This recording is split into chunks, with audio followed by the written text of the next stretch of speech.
나중에 여러분이 표시하면서 분명히 흑백으로 꽂히던 모파일을 눌러왔어요. 반사가 시간이 거잖아요. 아니, 내가 그냥 찍으면 우선적으로 나와요. 그냥 시간이 내가 원하는 톤으로 얼마든지 보여줘요. 그래서 부터 적용을 해주면요. 가을 철에 요즘 같은데 이제 제주도로 히터를 쓰이는데 히터를 뭐 사진 하면은 저보다가 이 앉아 계신 분이 아마 더 잘하실 텐데 제가 이제 앞에서 뭐 이렇게 강의를 진행하게 돼서 좀 송구스럽습니다. 그리고 제가 아는 범위 내에서 그냥 가볍게 들어주면 고마울 것 같습니다. 자, 양력은 그냥 넘어가고요. 이 흑백 사진 촬영인데 흑백이라고 하면은 여러분들 디지털 사진 하면은 제일 떠오르는 게 뭘까요? 디지털 사진 하면 그냥 디지털 사진이다 그러면 생각나는 거. 우리가 사진 할 때 아무거나 뭐 디지털 사진 하면은 뭐가 제일 생각나세요?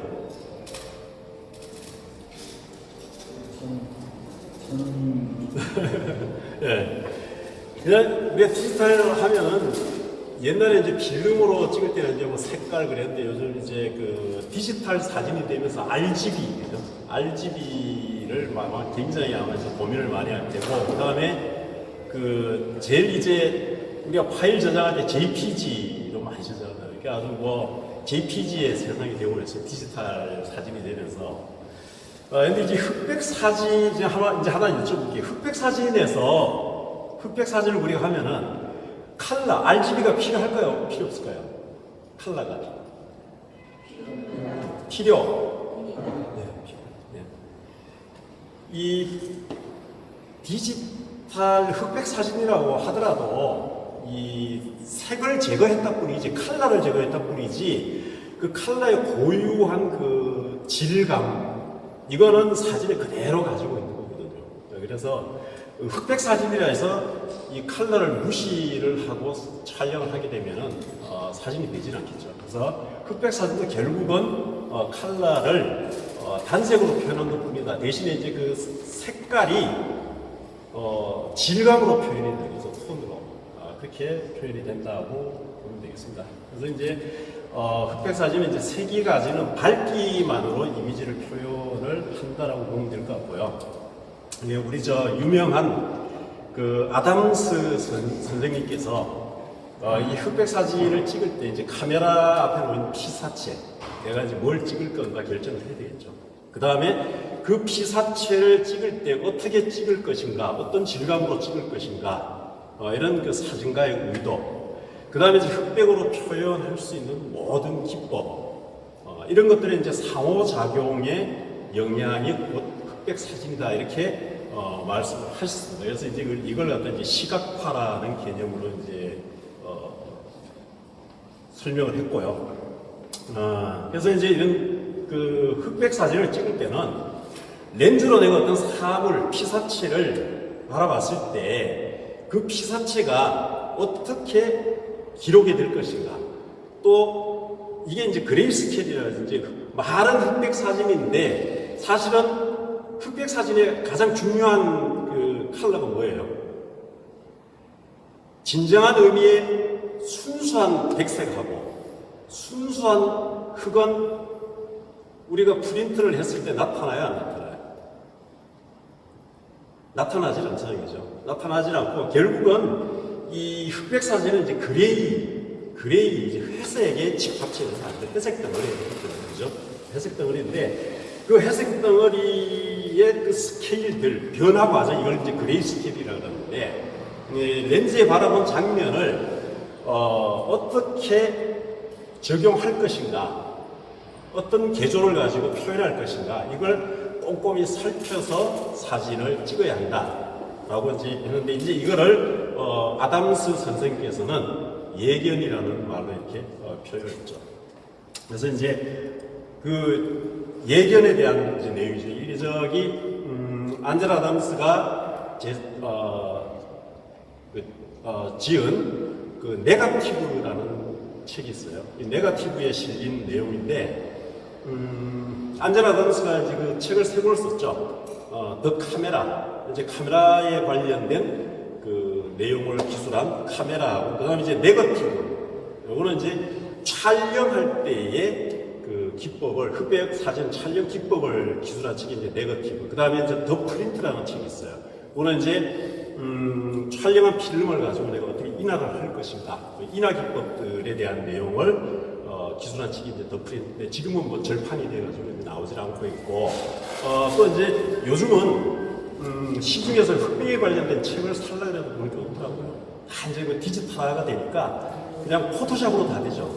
그래서 그러다 보니까 이제 흑백에 관련된 그 이론서들이 거의 없는데, 제가 이제 그 찾아보려고 이제 인터넷에 들어가 봤더니, 원서로 된 게 PDF 파일로 저장을 해가지고 이렇게 그 제공하는 사이트는 하나 있더라고요. 그래서 거기서 이제 다운을 받아가지고, 그 워드 파일로 변환시킨 다음에 이렇게 번역해서 이렇게 보시면 되긴 하는데, 원래 이제 그 안젤 아담스가 저작한 이 세 권의 책은 지금 현재 절판이 되고 나오질 않고 있는데, 옛날에 필름 시절에는 아마 그 책들을 보고 이제 카메라 이론을 배우지 않았나 이런 생각이 들어요. 근데 이제 어떤 그 책의 내용을 보면은 이 좌측에 사진 있죠. 좌측에 있는 사진. 이 사진이 안젤 아담스가 최초에 예견한 장면입니다. 근데 이 장면이 우측에 있는 장면을 예측을 한 거예요. 우측에 있는 장면을 찍으려고 하는 겁니다. 그래서 하늘은 좀 짙게 나타나게 하고, 그 다음에 이제 이 부분에 여기 보면은 지금 이 뒤에 있는 하늘하고 산하고 이렇게 묻혀버렸죠. 그죠? 묻혀버렸는데 이거를 우측 사진처럼 이렇게 완벽하게 나타날 수 있도록 이렇게 예견을 하고 이 사진을 찍은 거예요. 그런데 우리가 흑백 사진을 찍어보면 알겠지만, 그냥 흑백 사진을 찍으면 하늘 찍으면 어떻게 나와요? 밋밋하게 나오잖아요. 그죠? 밋밋하게. 그래서 이 밋밋한 하늘을 살려주기 위해서 옛날에는 필터를 써가지고 찍었어요. 그래서 이 안젤 아담스도 우측 사진을 예견해서 황색 필터를 썼는데, 황색 필터가 저는 짙푸른 하늘을 제대로 표현을 못 해줬다는 거예요. 그래서 이 사람이 이 장면을 일단 폴라로이드 카메라로 찍었더니 이런 장면이 나왔어요. 그래서 이제 여기다가 이 장면 가지고는 안 된다. 그래서 여기다가 이제 빨간색 필터를 사용해서 이 어두운 하늘을 더 어둡게 표현을 해주고, 그 다음에 이 하늘과 산등석이가 맞닿는 부분, 이 부분의 질감을 명확하게 구분을 해서 정확히 나타날 수 있도록 하고, 그 다음에 짙은 섀도우, 이렇게 바위들의 이렇게 질감들, 그림자 부분하고 이런 부분들을 명확하게 나타내기 위해서 빨간색 필터를 끼워서 촬영을 해가지고 저런 사진을 만들었다고 합니다. 물론 이제 인화할 때 또 약간의 번역 기법이나 닫힘 기법을 좀 쓰기는 했겠지만은 그런 식으로 예견을 해서 찍었답니다. 그래서 예견이라고 하는 거는 안젤 아담스의 얘기에 의하면은 계속해서 연습을 해야 된다고 해요. 그래서 내가 어떤 사진을 찍어가지고 프린트를 해보고, 그 프린트한 사진이 내 마음에 들지 않을 때 거기다가 어떤 기법을 써가지고 좀 더 내 마음에 들게 할 것인가, 계속해서 찍고 인화해보고 또 찍고 인화해서 계속해서 내 마음에 들 때까지 그걸 만들어 나가는 이런 과정을 예견이라고 그런답니다. 그래서 안젤 아담스의 사진을 보면은 정말 지금 그 풍경 사진을 주로 많이 찍었는데 굉장히 드라마틱한 장면들을 연출하는 연출들이 많죠. 그래서 흑백 사진을 찍을 때도 우리가 어떤 장면을 어떻게 찍을 것인가 하는 것을 예견을 하고 찍어야 돼요. 그래서 이제 프레임을 구성할 때 흥미로운 부분, 내가 어떤 피사체를 봤을 때 이 장면을 어떻게 내가 표현해야 될 것이다 라는 이런 부분들이 부각이 되도록 설정하는 것이 중요한데, 이때 칼라는 찍으면은 내가 원하는 장면하고 거기에 어우러지는 배경의 색깔 이것만 나타내면 되잖아요. 근데 흑백은 그것만 가지고 안 되죠. 아까 장면처럼 이게 만약에 컬러로 찍었으면 하늘 부분이 더 이제 진하게 나오고 분명히 확연하게 구분이 됐을 텐데 흑백으로 찍다 보니까 묻혀버렸잖아요. 그렇죠? 그래서 이걸 더 드라마틱하게 찍기 위해서 이렇게 필터를 쓰고 막 이렇게 해가지고 톤이 명확하게 구분되도록 이렇게 찍어줬죠. 그래서 여기서 말하는 프레임의 구성, 이게 컬러에서는 그냥 단순히 어떤 구도적인 또는 내가 어떤 장면을 집어넣고 어떤 장면을 어떻게 표현할 것인가, 이게 이제 프레임이 되는데, 흑백 사진에서는 이 프레임의 구성을 갖다가 톤의 대비라고 이렇게 정의를 했다. 그래서 톤의 대비라는 건 엣지, 즉 흰색하고 검은색하고의 경계, 이 부분을 어떻게 표현을 해줄 것인가, 이제 그림자하고 뭐 질감들 이런 부분을 어떻게 표현해 줄까 하는 거, 이 부분을 고민을 해야 된다고 합니다. 그리고 특히 이제 그 강하고 흥미로운 그늘, 그 다음에 빛과 어둠 사이의 경계, 그 다음에 단조로운 구도. 이 흑백 사진 같은 게 너무 복잡하면 묻혀버려가지고 잘 표현이 안 되잖아요. 그래서 구도를 좀 단순하게 하고, 그 다음에 이제 피사체 자체가 가지는 명암차, 아까도 바이지, 그런 식으로 구성을 하는 게 좋다. 이제 이런 부분을 갖다 이제 하드 엣지라고 표현을 한다 그러죠.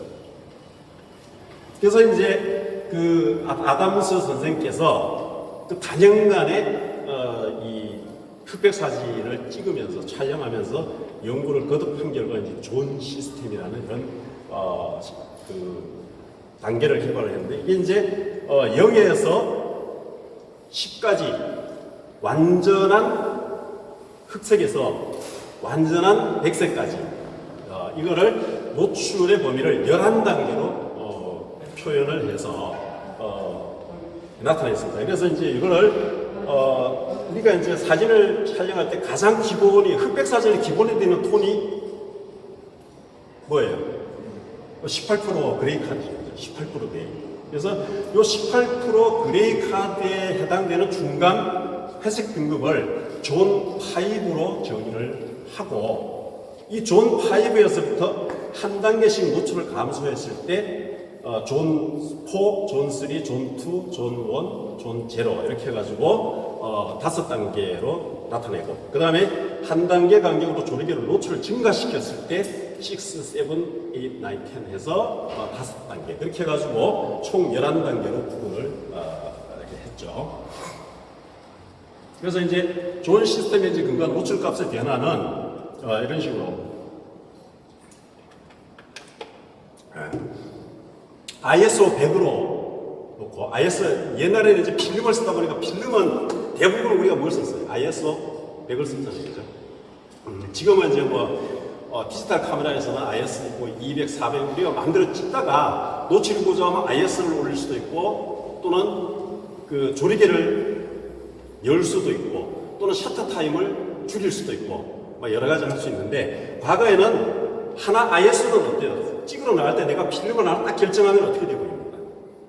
그걸로 딱 결정이 되죠. 그럼 그 필름의 표준 감도에 맞춘 노출값을 측정을 하고, 거기에서 이제 그 값이 F8의 30분의 1초다 라고 가정했을 때, 존 4는 요보다 한 단계 노출 감소가 되는 거죠. 그럼 노출 F8에서 노출을 한 단계 감소하려면 어떻게 하면 돼요? 조리개를 한 단계 쪼여주면 되죠. 그 F11이 돼요. 만약에 조리개를 F8로 가면은 셔터 타임을 60분의 1초, 그죠? 이런 식으로 조절해요. 그래서 존 3, 존 2, 존 1, 그 다음에 존 0까지. 이게 존 0까지 내려가면 F22에 125분의 1초. 만약에 F8로 갔을 때는 셔터 타임이 어떻게 되겠어요? 11, 16, 22. 세 단계 더 낮추면 되죠. 그러니까 어떻게 돼요? 360분의 1, 125, 250분의 1초, 500분의 1초까지 떨어지겠죠. 이런 식으로 노출값을 바꿔주는 거예요. 마찬가지로 이제 반대로 갔을 때는 노출을 증가시켜주면 되는 거죠. 이게 뭐 다 아시겠지만, 일단은 컬러가 됐든 흑백이 됐든 이 조리개 값하고, 그 다음에 셔터 속도의 변화 값, 이거는 다 알고 계시죠?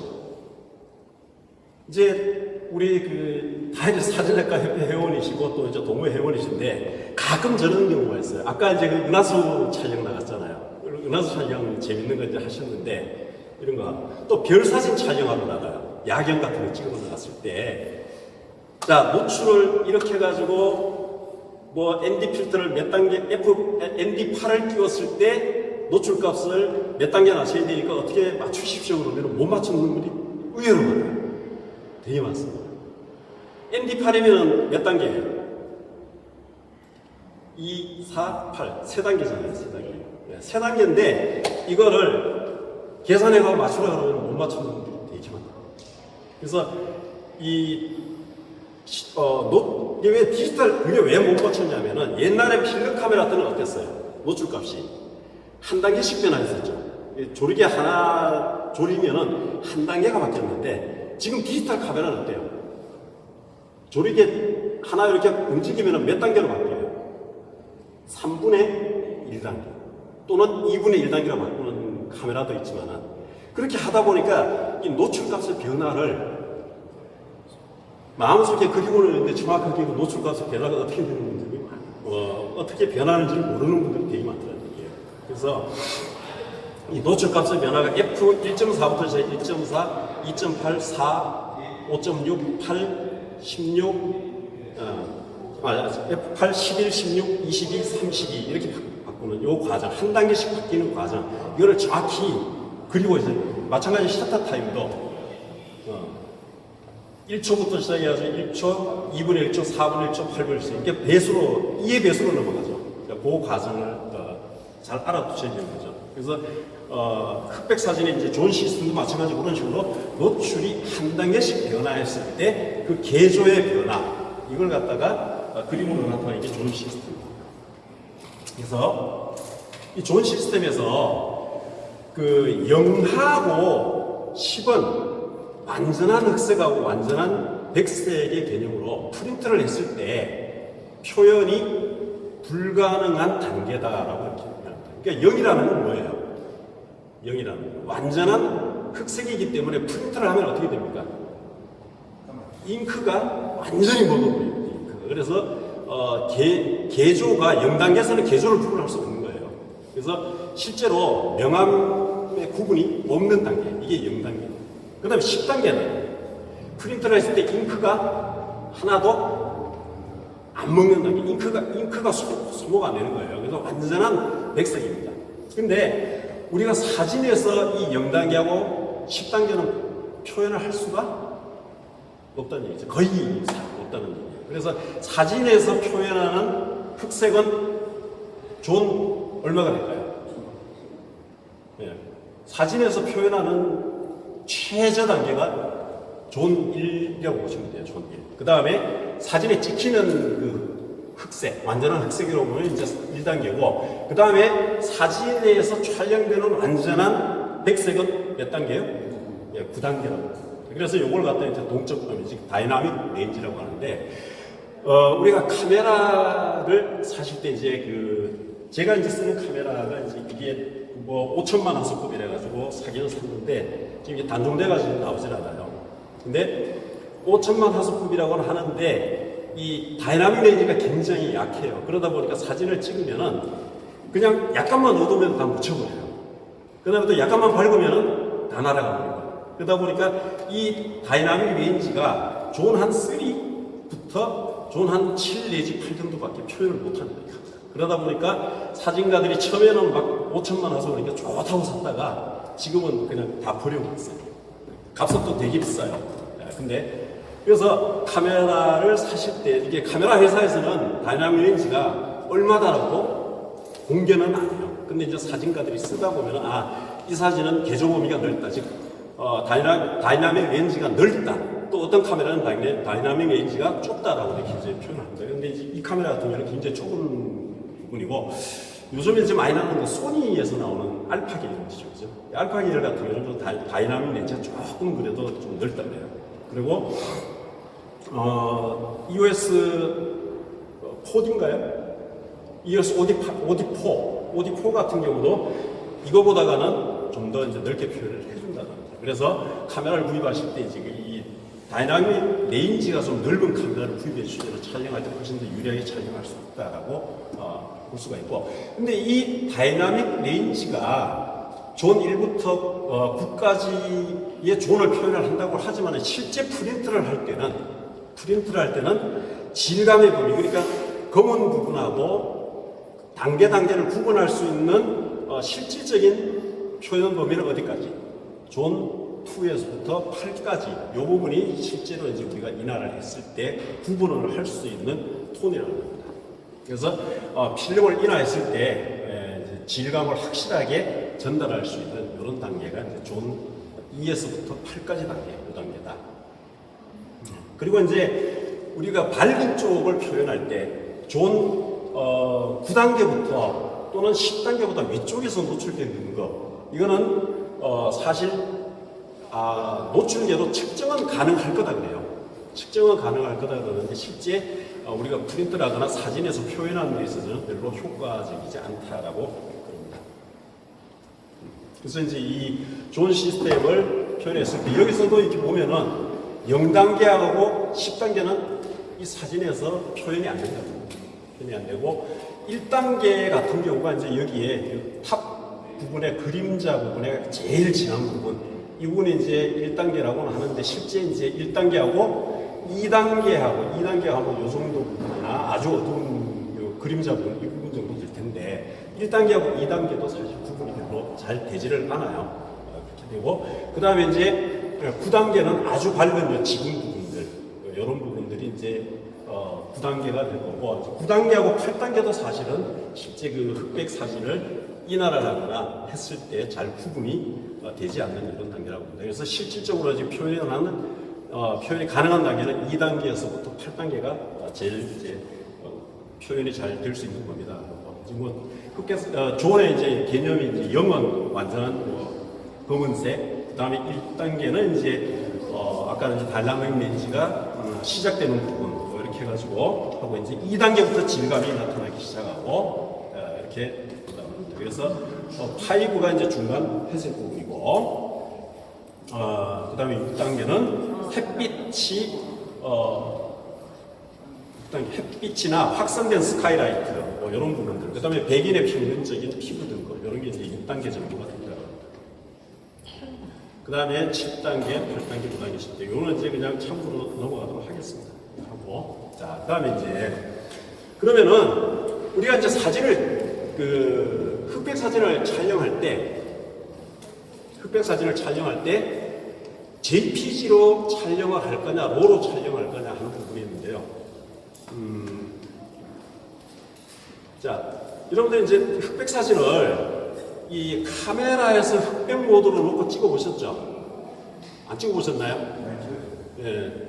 찍었는데 JPG로 찍어 가져오면은 이걸 포토샵에서 불러왔을 때 이게 완전한 흑색이 될까요? 안 되죠. 그냥 약간 컬러가 돌아요, 사실. 컬러가 돌고, 그 다음에 흑백으로 전환해 가지고 변환을 시키는 과정에서 완벽하게 변환을 못 시켜줍니다. JPG로 찍으면.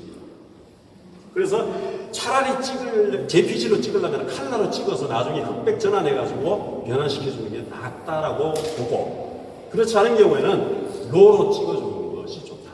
이거 왜 그러냐면은, 자, 요게 이제 18% 그레이 카드예요. 요게 18% 그레이 카드가 표현하는 범위고, 그 다음에 이제 여기에 보면은, R 있죠? 레드의 반사율이 몇 프로예요? 18%. 그 다음에 그린의 반사율도 몇 프로로 나옵니다. 그린의 반사율 18%. 그 다음에 블루의 반사율 18%예요. 그러면은 그레이나 레드나 그린이나 블루, 이걸 사진으로 찍었을 때 나타나는 톤은 어떨까요? 자, 장면이 레드하고 그린하고 블루밖에 없는 장면이 있어요. 이 장면을 내가 카메라를 들고 정오 무렵에 찍었어. 그럼 사진이 어떻게 나타날까요? 흑백 사진으로 찍으면 거의 같은 값입니다. 거의 같은 값. 자, 이게 변환된 값이에요. 이게 카메라가 이게 이제 그 흑백으로 나타낸 값이거든요. 그래서 그레이 카드는 뭐 그대로 나타나겠지만은, 자, 블루도 이거랑 차이가 별로 있을까요? 블루가 약간 검게는 나오는데 거의 비슷해요. 그 다음에, 예, 그린, 마찬가지고. 그 다음에 레드도 마찬가지입니다. 그래서 흑백을 찍을 때 흑백 모드에다 놓고 레드, 그린, 블루 이 장면만 포함된 사진을 찍으면 그냥 밋밋한 사진이에요. 밋밋한 사진. 그럼 그걸 갖다가 흑백 모드 JPG로 찍었을 때 어떻게 될까요? 이걸 내가 마음 먹은 대로 보정이 가능할까요? 흑백 모드로 찍으면 불가능합니다. 그러니까 JPG 모드로 찍으면. 그래서 로우로 찍으라는 거고. 자, 그러면은 또 하나 질문 드려볼게요. 여러분들이 카메라 이제 그 흑백 모드로 놓고 사진을 찍었는데, 흑백 모드로 놓고 찍었는데, JPG하고 로 파일을 동시에 찍었어요. JPG하고 로 파일을 동시에 찍었는데, 나중에 여러분들이 포토샵에서 분명히 흑백을 놓고 찍었는데 로 파일을 눌러왔습니다. 그러면 포토샵에서 뭘로 나타날까요? 흑백으로 나와요? 컬러로 나와요?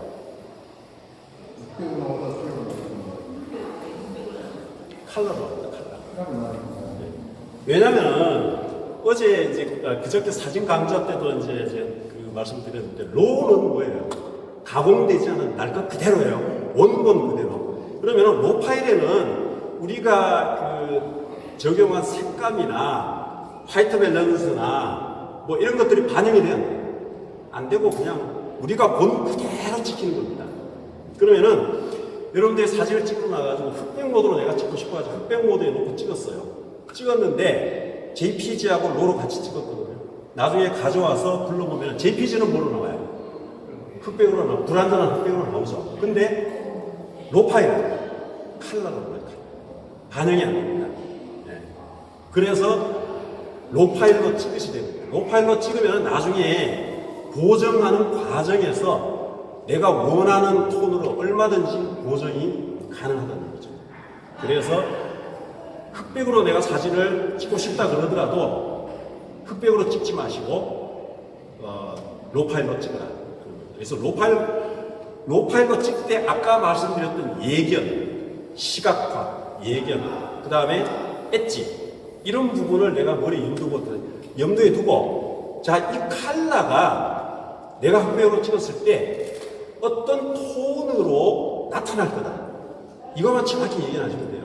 그래서 아까 여기 보시면은, 자, 레드 값이 반사율이 18%잖아요. 그죠? 18%니까, 이건 내가 그냥 찍으면은 무슨 색으로 나와요? 그냥 18% 그레이로 나오는 거예요. 18% 그레이. 그래서 이걸 찍을 때, 이 18% 그레이로 나타나니까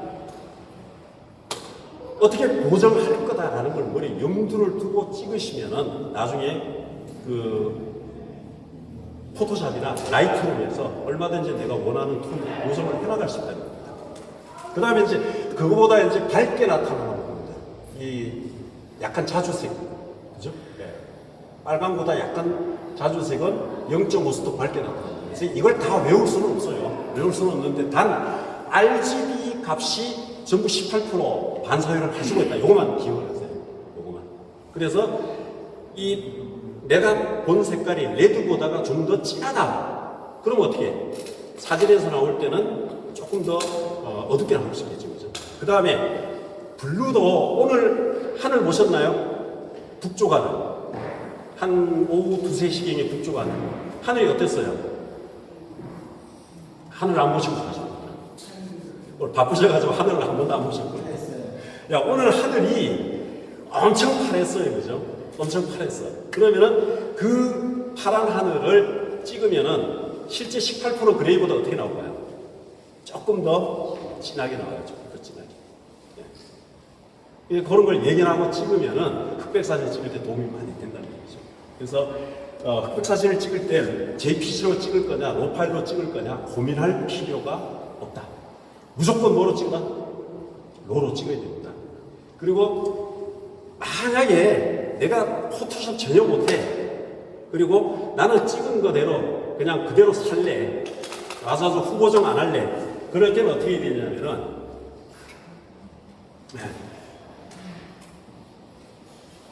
필터를 써야 돼요, 필터. 필터를 써야 되는데, 디지털 카메라 하면서 필터 같은 거 안 쓰고 내가 그냥 편하게 사진 찍으려고 디지털 카메라를 쓰는데 여기다 또 필터를 뭐 몇 수십 가지 돼요. 흑백에서 쓰는 거 한 10몇 가지 되더라고요. 근데 그거 다 사가지고 쓸 필요 없잖아요. 그죠? 자, 그럴 때 이제 어떻게 하냐면은 카메라에 들어가시면, 카메라 가져오셨나요? 하나도 안 가져오시죠? 자, 카메라에 들어가면은 그 카메라 설정에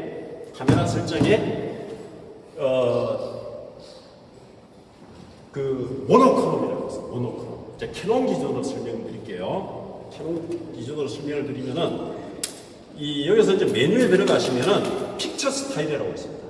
픽처 스타일. 여기 들어가시면은 이 모노크롬이라고 있어요.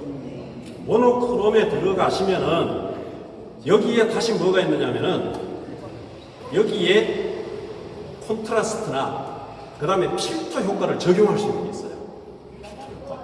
그래서 푸른 하늘을 조금 더 자연스럽게, 아까 이제 그 아담스 선생님께서 예견하고 찍었는데 약간 좀 밋밋하게 나온 것처럼, 그래서 그 정도 하늘 색깔을 내가 표현하고 싶다. 그럴 때는 황색 필터 적용을 해주시면 돼요. 카메라에 있습니다. 카메라 픽처 스타일에. JPG 모드로만 찍을 때는 이렇게 하시면 돼요. 좀 이따 보여드릴게요. 그 다음에 이 하늘을 조금 더 어둡게 표현하고 싶다. 그럴 때는 오렌지 필터 적용을 해주시면 되고요. 그 다음에 하늘을 좀 더 어둡게 표현하고 싶다. 그러면은 이제 적색 필터, 레드 필터 적용을 해주시면 돼요. 그리고 레드 필터 적용을 해주면은요, 가을철에 요즘 같은데 이제 제주도는 뭐 단풍이 막 그렇게 진하진 않은데 이제 설악산 같은 데하고 단풍이 굉장히 진하잖아요. 근데 하늘은 오늘처럼 엄청 파래. 그럴 때 하늘은 어둡게 표현하고 단풍은 좀 연하면서 단풍이 잘 나타나게 표현하고 싶어. 그럴 때 레드 필터를 써주시면 돼요. 그래서 디지털 카메라 자체에 필터 기능이 있기 때문에 그 필터를 적용을 해가지고 찍으시는 그런 사진을 찍을 수가 있게 됩니다. 그렇게 해주면 돼요. 그 다음에 이제 녹색 필터는 파란, 초록색 나뭇잎을 강조하고 이제 피부톤을 부드럽게 표현해요. 그래서 인물이 포함된 녹음 장면, 이런 걸 촬영하실 때는 녹색 필터를 써주시면 좋습니다. 그래서 여기 카메라 설정에 들어가시면요, 이렇게 픽처 스타일이 있죠, 그죠? 픽처 스타일 이렇게 쭉 밑으로 내리시면은 여기에 모노크롬이라고 있습니다. 모노크롬. 그래서 여기 모노크롬의 첫 번째가 샤프니스예요. 샤프니스. 그 다음에 두 번째 콘트라스트. 세 번째가 채도, 색조. 그 다음에 필터 효과, 색조 효과. 두 가지가 있거든요. 이제 필터 효과에 보시면은 뭐 찍으실 필요 없어요. 카메라 보시면 다 있습니다. 이거 나중에 필요하시면 저한테 자료 달라고 해서 제가 드릴게요. 들어가시면 필터 효과에 여기 보면 이제 필터 없이 찍을 수 있는 게 있고, 황색, 여기 이제 옐로우입니다. 그 다음에 오렌지, 레드, 그린, 이렇게 해서 필터를 적용할 수 있는 모드가 있어요. 그래서 나는 죽어도 JPG를 밖에 못 찍어. 로우를 가지고 와도 나는 고정할 자신이 없어. 그냥 찍은 거 그대로 그냥 프린터하고 말래. 그랬을 때는 요 필터 효과를 적용하고 찍으시면은 조금 더 이제 그 효과가 적용된 사진을 찍을 수가 있다는 겁니다. 자, 그 다음에 이제 밑에 보면은 또 한 가지가 있어요. 색조 효과. 이거는 이제 그 흑백 사진에 여러분들 세피아 효과라고 들어보셨어요? 세피아 효과? 약간 뭐랄까, 분홍빛인데 갈색빛, 약한 갈색빛이 돌도록 이렇게 그 사진을 인화할 때 그 필터 써가지고 이렇게 하는 거, 이게 이제 세피아 효과거든요. 세피아 효과. 그 다음에 블루 효과는 그 옛날에 이제 필름으로 사진 찍어보신 분 있나요? 계신가요? 필름 중에 보면은 일포드라는 흑백 필름이 있었어요. 일포드라는 흑백 필름이 있었는데, 이 일포드 흑백 필름은 내가 직접 그 현상약을 가지고 돌리는 게 아니라 이제 칼라 현상소에 맡겨버려요. 그럼 칼라 현상소에서 이 필름을 현상을 해가지고 와가지고 인화하잖아요. 그러면은 사진에 약간 푸르둥둥한 기운이 찍혀서 나와요. 표현이 나와요. 그래서 완전한 흑백이 아니고 약간 푸른색 기가 도는 이런 그 사진이 나옵니다. 그래서 여기서 요 블루 효과를 주면은 그 일포드 필름하고 좀 약간 비슷한 효과. 근데 일포드보다 약간 더 파랗게 나오더라고요. 네, 그런 효과를 줄 수가 있습니다. 그래서 찍으실 때 JPG 찍을 때 그 효과를 줘가지고 찍으면은 그런 효과가 나와요. 로로 찍을 때는 소용이 없다. 로는 소용이 없다. 그 다음에 이제 퍼플. 이거는 약간 그 뭐라 그럴까 보랏빛이 약간 도는 이런 사진이 나옵니다. 그 다음에 그린은 녹색이 도는 사진이 나와요. 그래서 실제 찍어보면 이렇게 나옵니다. 자, 이게 아까 이제 제가 여기 들어오기 전에 저 실습 환경 바깥에서 하기는 도저히 안 될 것 같아가지고 이제 바깥에서 찍어봤어요. 자, 하늘이 굉장히 자, 이 사진을 봤을 때 이 위쪽 하늘이 색깔이 어떻다고 느낄 수 있어요. 엄청 파랬다는 거예요. 엄청 파랬고, 여기는 이제 조금 하늘이 좀 밝았다는 거죠. 예, 이렇게 표현해 줍니다. 요거는 옐로우 필터 적용한 거. 차이 나나요? 예, 차이 별로 없죠? 차이는 별로 없는데 약간 뭐 좀 더 색감이 들어갔나? 그 다음에 요건 오렌지 필터. 요거는 차이가 많이 나죠. 하늘, 그죠? 네. 자, 요거는 옐로우 필터, 요거는 오렌지 필터. 이게 JPG를 찍은 거예요. 그래서 나는 오로지 JPG로 밖에 못 찍는다 그럴 때 이런 식으로 필터를 써주시면 됩니다. 그 다음에 레드 필터. 이게 차이 많이 나죠.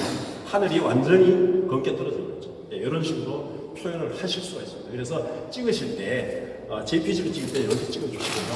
그 다음에 자, 요거는 맨 앞에 거는 필터 효과 안 준 거예요. 필터 효과 안 준 거. 그 다음에 두 번째 거는 아까 세피아 톤 있었죠. 세피아 톤 효과 준 거. 그 다음에 요거는 요 블루톤. 요거는 네, 퍼플 톤. 요건 그린 톤. 이렇게 해서 찍으시면 이런 식으로 나와요. 그래서 찍으실 때 이렇게 연출을 해서 찍을 수가 있습니다. 그래서 JPG로 찍을 때 이렇게 찍으시면 되고, 로로 찍었을 때는 로 파일 카메라로 아니면 라이트룸에서 이렇게 편집이 가능해요. 네, 얼마든지 편집이 가능합니다. 그래서 흑백 사진 찍을 때는 JPG 플러스 로로 찍어라. 그리고 흑백 모드로 촬영해도 로 파일은 컬러로 나타난다. 그 다음에 이제 JPG로만 찍어가지고 나중에 이제 그 포토샵에서 불러가지고 후보적을 하잖아요. 그러면 이제 여러분들 약간 저화질로 찍은 거 이렇게 사진 확대하면은 그 계단 효과 나타나는 거 보셨죠? 예, 그 포스터라이제이션, 윤곽화 현상 이런 게 나타날 수 있어요. 그래서 JPG 파일을 아무리 크게 찍었더라도 나중에 보정을 하다 보면 이런 현상이 조금씩 나타날 수가 있습니다. 그래서 JPG보다는 로 파일이 좋다는 거. 그래서 찍으실 때 로하고 JPG를 같이 찍어주시는 게 좋아요. 같이 찍어주시는데 예를 들어가지고 파란 하늘이 어떻게 되는지 보고 싶다. 그러면은 그 모노크롬 모드에 들어가가지고 필터 효과를 적용해 주는 거예요. 그래서 뭐 레드 필터 적용을 해서 찍어보는 거예요. 찍어가지고 가져와서 로 파일 띄워놓고 JPG 파일 또 옆에 다른 모니터 이렇게 투 모니터 쓰시면 좋아요. 사진 편집할 때. 그래서 세컨드 모니터에다가 JPG 파일 띄워놓고 퍼스트 모니터, 프라이머리 모니터에다가 로 파일 띄워놓고 보시면서 그거 참고해가지고 이렇게 편집할 때 로 파일로 편집하시면 좋습니다. 컬러도 마찬가지예요. 그래서 찍으실 때 로하고 JPG 같이 찍으시면 좋습니다. 그렇게 해서 하시면 되고요. 자, 이제 흑백 사진을 보정하는 방법인데, 자,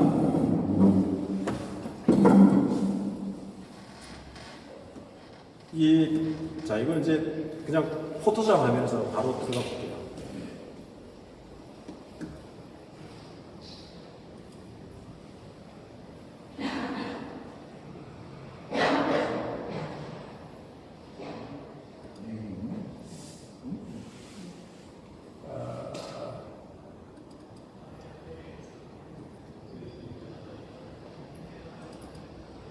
그냥 원래 흑백을 찍으려고 찍은 건 아니고 이제 그냥 놀러 갔다가 찍은 거라서 사진이 마땅한 게 없어서 그냥 이거 가져왔는데 이거 가지고 한번 해볼게요.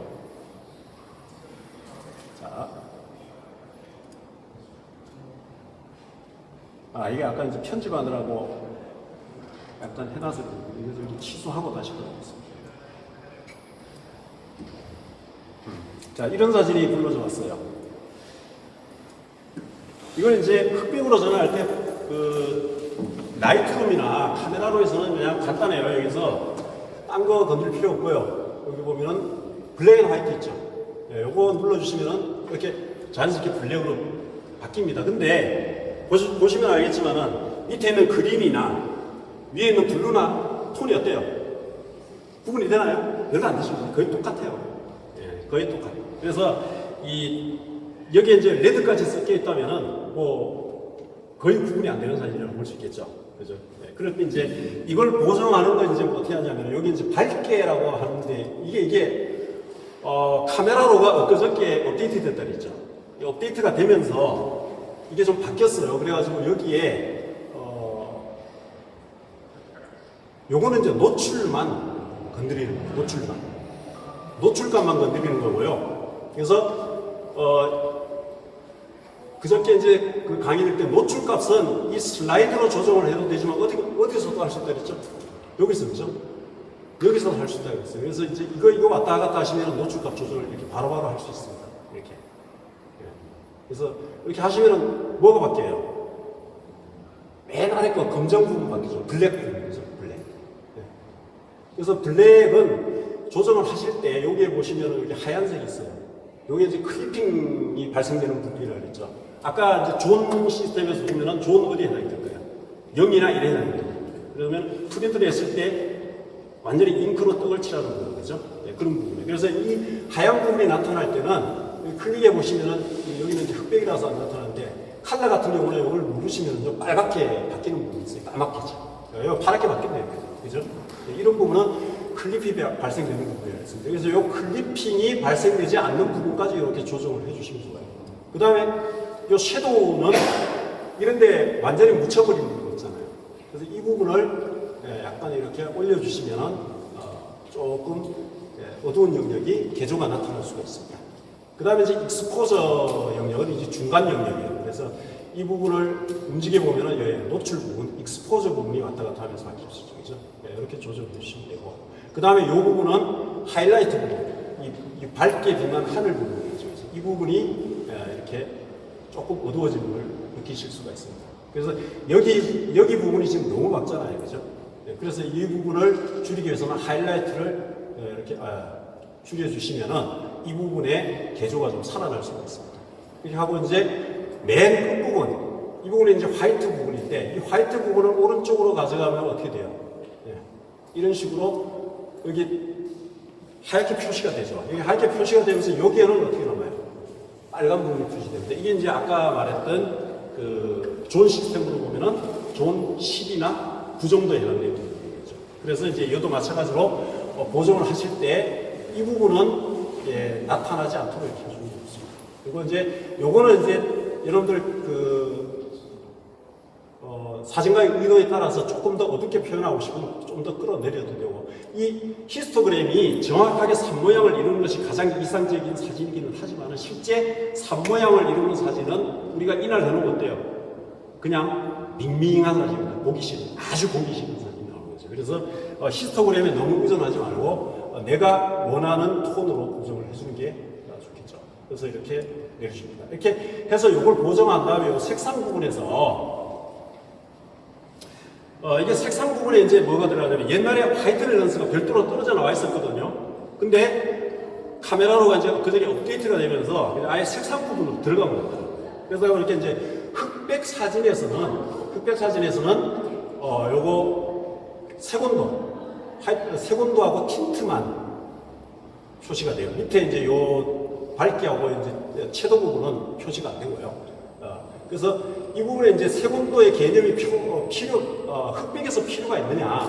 그러지만은 흑백에서도 마찬가지로 하늘을 좀 더 드라마틱하게 표현하고 싶다. 그러면 색온도를 좀 낮춰주면은 하늘 부분이 더 파란색으로 표현이 되겠죠. 그러면은 하늘 부분을 조금 더 드라마틱하게 표현을 할 수가 있습니다. 그래서 이 흑백 사진에서도 이 색온도를 어느 정도 맞춰놓고 흑백 변환해 주는 게 좋다 그래요. 그래서 변환하기 전에 맞춰주는 게 조금 더 좋다 그러니까 참고로 써보시면 될 것 같고요. 그 다음에 이제 이 부분인데요. 요게 칼라 사진에서는 뭘로 나와요? 칼라 믹서로 나오죠. 근데 여기는 뭘로 나올까요? 흑백 사진으로 변환했더니 흑백 믹서로 바뀌었죠. 그죠?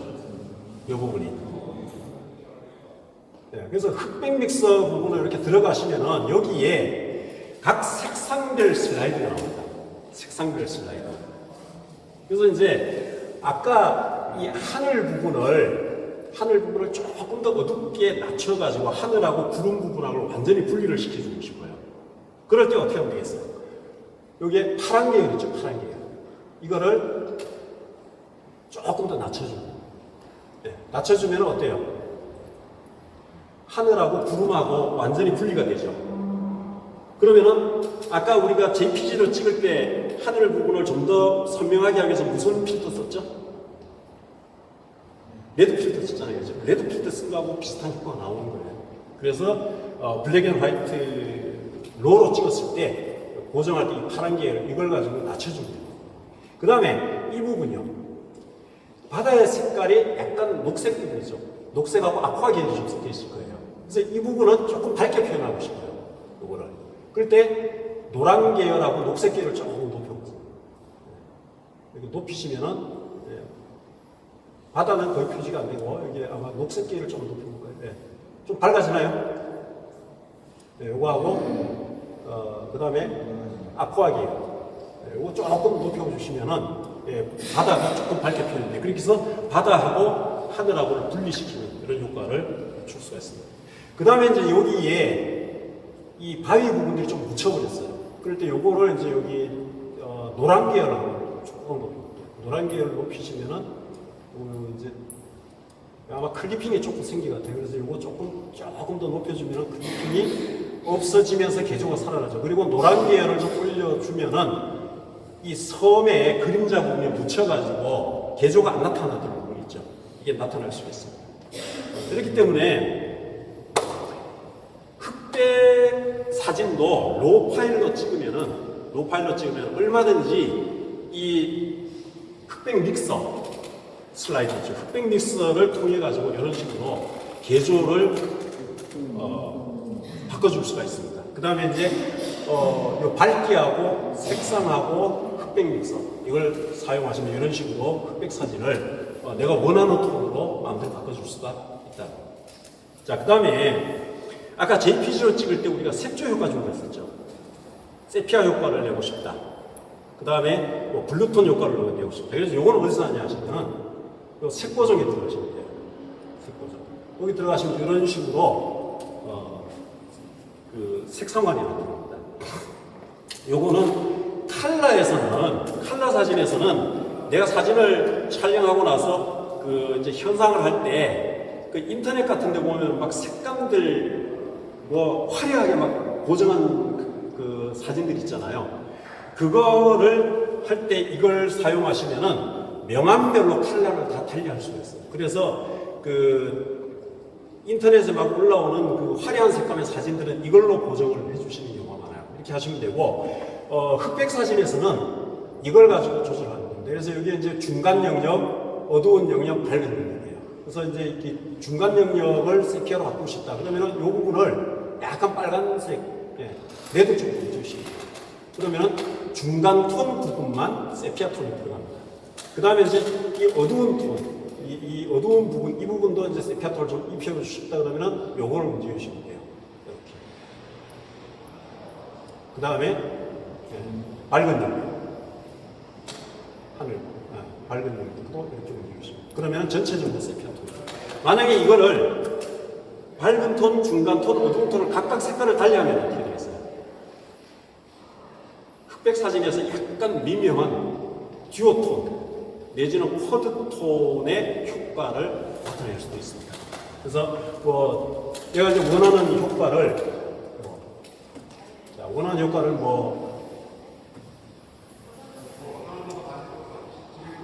자, 중간 톤 부분은 세피아 톤이 들어가고 어두운 영역에는 좀 녹색 톤이 들어가고 녹색 톤. 그러면 이제 이걸 녹색 톤으로 조금 올려주시면 됩니다. 이렇게. 그 다음에 이 밝은 부분은 좀 블루톤이 들어가게 하고 싶다. 이런 식으로 블루톤 쪽으로 이렇게 움직이시면 돼요. 그러면은 이 세 가지 톤이 같이 오는 이런 흑백 사진을 만들 수도 있습니다. 그래서 이게 이제 옛날에 이 카메라로 해서 이런 걸 못할 때는 포토샵에서 채널 믹서나 아니면 그라디언트 툴을 가지고 이렇게 만들었었는데 지금은 이 카메라로나 아니면 라이트룸에서 다 가능해지게 돼 있어요. 그래서 요즘 이제 점점 포토샵이나 카메라, 라이트룸이 그 AI 기술을 적용해가지고 인공지능화를 되고 있어요. 그래서 포토샵도 지금 이게 이제 2025 버전으로 나온 거고, 요거 다음에 이제 베타 버전이 그 AI 베타 버전이거든요. 요건 아직까지 지금 정식 발표는 안 하고 있고, 그냥 그 어도비 라이트사 홈페이지 들어가면은 그 크리에이티브 클라우드 들어가시면은 거기에서 베타 버전 다운을 받을 수가 있습니다. 그 베타 버전 다운 받아가지고 설치를 하면은 우리 그 작가협회에서도 어떤 분이 그거 써가지고 AI 기술로 막 이렇게 자동 합성된 사진 막 올리시더라고요. 근데 기가 막히게 해요. 막 공룡도 막 다 집어넣고요. 내가 저런데 그 왜 형제성 같은 데 가면은 막 공룡 발자국 같은 막 이런 그 발자국 많잖아요. 그런 사진 찍어다 거기다가 AI 돌리면 거기에 공룡도 막 집어넣을 수 있고요. 그래서 이 AI 기술이 점점 이제 적용이 되면서 앞으로는 아마 사진도 내가 안 찍어도 그냥 갖다가 AI한테 맡기면 AI가 다 찍어주지 않을까 이런 세상이 올지도 모를 것 같아요. 그럼 점점 이제 재미는 없어지죠. 대신에 사진이 쉬워지기는 되겠죠. 근데 그렇게 되면 재미없는 세상이고, 어쨌든 그런 세상이 올 수도 있다라는 거고, 그래서 이렇게 내가 원하는 색감, 원하는 톤으로 로파일로 찍었을 때는 마음대로 바꿔줄 수가 있다. 그래서 오늘은 그냥 흑백 사진에서 카메라로나 라이트룸을 통해 가지고 그 톤 보정하고 색감 보정하는 걸 요거만 했는데, 실제 이 흑백 사진을 포토샵으로 이렇게 변환하는 방법은 하여튼 수십 가지가 넘어요. 옛날에 이제 포토샵만 있을 때 그 흑백 사진 하는 분들이 뭐 또 나름대로 머리 써가지고 엄청 연구를 많이 하시더라고요. 그래가지고 뭐 인터넷 같은 데 들어가 보시면은 흑백 사진 변환하는 게 엄청 많습니다. 근데 포토샵 들어가면 조금 어렵고 레이어도 써야 되고 막 그래요. 근데 이제 카메라로만 가지고도 아니면 라이트룸만 가지고도 얼마든지 내가 원하는 흑백 톤이나 또는 그 질감을 살려서 사진을 내 원하는 사진으로 만들 수가 있다라는 거예요. 그래서 하여튼 뭐 여기까지 이제 제가 이제 그 진행을 할 건데 뭐 얼마나 이제 도움이 되셨는지 모르겠고, 지금 제가 오늘 보니까 사진을 저보다 훨씬 더 많이 하신 선배님들도 계신 것 같은데 선배님들 앞에서 제가 너무 이제 강의하면서 좀 죄송한 마음이 앞서는 건 사실입니다. 어떤 뭐 그래도 끝까지 들어주셔서 고맙고, 혹시 뭐 질문사항이 있으신가요? 이 사진은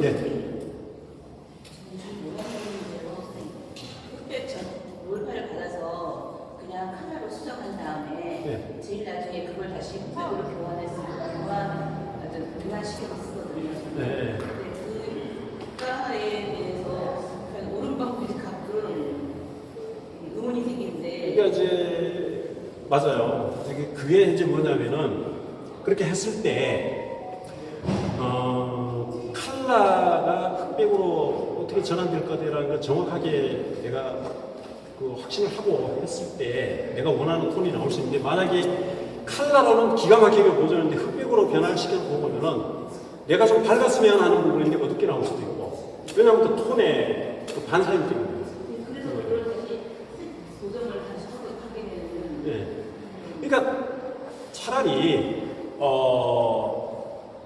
카메라로 해서 밝겠죠. 톤 보정.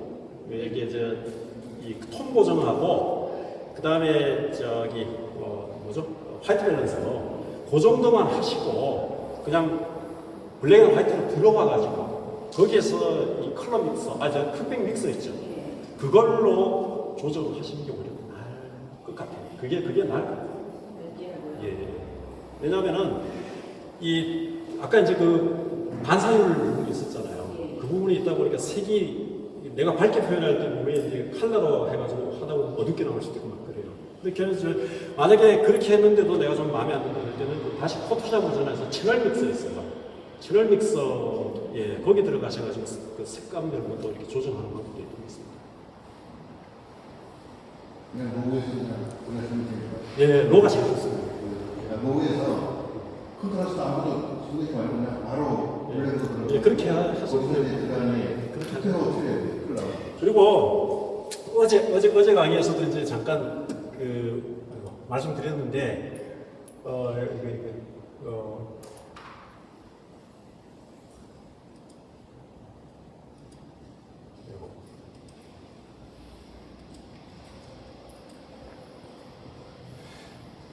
여기 보시면 이제 대비라고 있어요. 대비. 이게 콘트라스트거든요. 근데 이 콘트라스트가 옛날에 여기 보시면은 요 효과에 있을 거예요. 여기에 명료도라고 있거든요. 클라리티. 클라리티가 있는데 대비는 밝은 부분을 그냥 더 밝게 만드는 거예요. 어두운 부분은 더 어둡고. 그러면은 원래 사진 자체에서 원래 콘트라스트가 좀 있는 사진을 대비값을 더 올려버리잖아요. 그러면 사진이 보기에는 화면에 보기에는 되게 쨍하게 보여요. 근데 나중에 프린트를 하면은 그냥 사진이 시커멓게 나와요. 그래서 대비값은 많이 건드리지 마세요. 조금만 건드리고 차라리 클라리티 있죠. 요거 명료도. 요거. 이걸 라이트룸에서는 부분 대비라고 부를 거예요. 라이트룸 부분 대비. 그다음에 이제 카메라로에서는 명료도. 그렇게 되는데 이거를 올려주는 게 더 좋아요. 이거. 그래서 대비값 조절할 때는 이걸로 해주시면요 더 좋습니다. 그래서 이거는 너무 많이 올리는 거 안 좋고, 이것도 한 30에서 40 이내로, 30 내지 40 이내로. 그리고 이제 대비값은 이게 그래도 좀 밋밋하다. 그랬을 때 이제 대비로 들어가서 대비는 한 10 내지 20 이내 살짝 해주시는 게 좋습니다. 그럼 이제 칼라에서 그저께 이제 설명을 하다가 시간 관계에서 이제 못했는데, 이 칼라 조정할게요. 여기 보시면은 이제 여기에 채도라고 있거든요. 채도. 세츄레이션. 여기 이제 흑백이라서 안 나타났는데,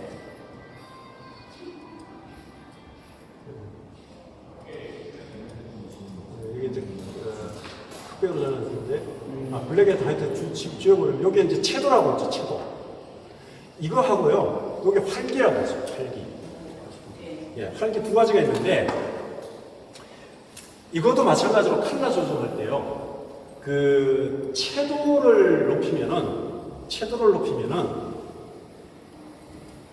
색이 특히 이제 빨간색이 많이 들어간 사진이나 약간 그 원색의 사진들 있잖아요. 이걸 채도를 높여보면 사진이 뭉그러져요.